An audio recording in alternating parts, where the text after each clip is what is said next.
first Tom and I went up, and Terry was at Hilly Crystal, the proprietor, was up on the stepladder doing something with the awning. And we said, "Are you going to have music?" And he says, "Yeah, wait a minute. I'll come down. I'll show you around." So he came down and he says, "Yeah, I'm going to have music." And we said, "What kind?" And he said, "CBGB's, country blues and bluegrass." And we said, "Well, could we maybe have a gig here?" And he said, "Well, what do you play?" And we said, "Well, we play rock." And he said, "No, not going to have any of that." And we said, "Well, we're really not loud. It's not what you think rock is. It's like very original." And he hemmed and hawed, and he said, "Really, I don't want rock in here." The next day, Terry and I went back, and Terry and I talked Hilly into letting television have a night. Terry asked Hilly, "What's your worst night, bar-wise, tap money-wise?" He said, "Sunday." "What's your best night?" He said, "Saturday, obviously." So Terry said, "Book my band, book television on a Sunday. I guarantee I will personally guarantee you will meet Saturday's take, because I'm going to invite nothing but alcoholics, and I know a lot of them. And if they don't buy drinks, I'll buy rounds for everybody, and I just guarantee you." Well, there was a small. We had already played at an 88-seat theater, completely unknown, just one little picture in the voice, and drew about 70 people. So there was already some people coming, but, we earned $1 that Sunday. And then he gave us like 3 Sundays in a row. And then he began to give us Friday, Saturday, Sundays. And that went for a while. And, it grew from there. It was essential.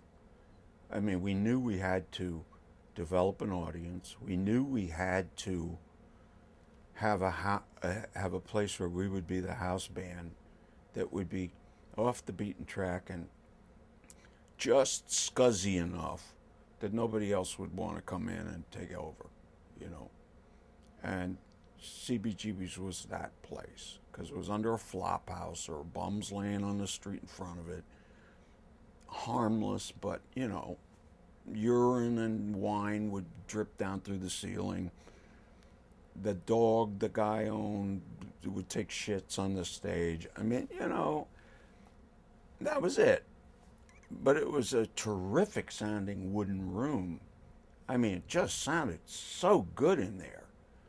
And we moved the stage and we put it in 3 tiers.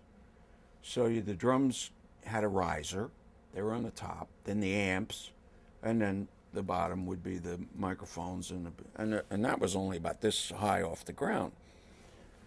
So we started playing, and other acts suddenly started showing up and sending in tapes and asking for auditions. And Hilly didn't know beans, so Terry Ork booked it for the first 2.5, 3 years until we got pulled out by Elektra. And I helped Terry, because Terry would say, "I don't know, what do you think? Yes or no?" And I would say, "Yes, they're on rotation. Put them in rotation." Because what we had decided to do was to have only 2 bands a night, play 2 sets apiece. That was so out of the double feature that movies used to have.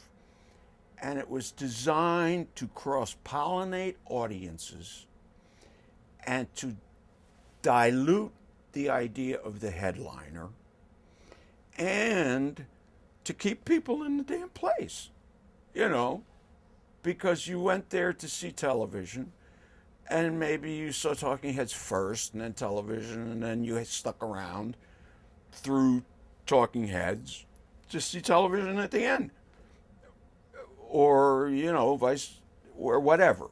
you know, you I fell in love with the Ramones and you listened to Blondie.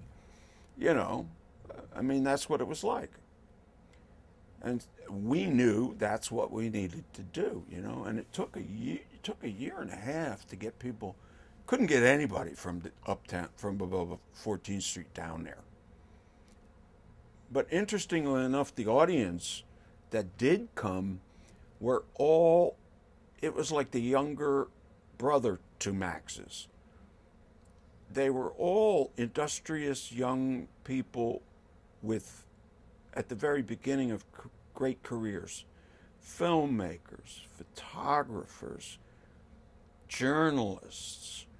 You know, the audience was not, you know, I mean, there were people there who would say, oh, I don't, you know, I just got a regular job, but half the audience were artists. And we had a policy of, you know, we established somebody at the door to take the money. It was originally Roberta Bailey, who was going out with Richard Hell at the time. And we had a policy that anybody that was in rotation, anybody that played there, got in for free. Which meant that another reason that the place burgeoned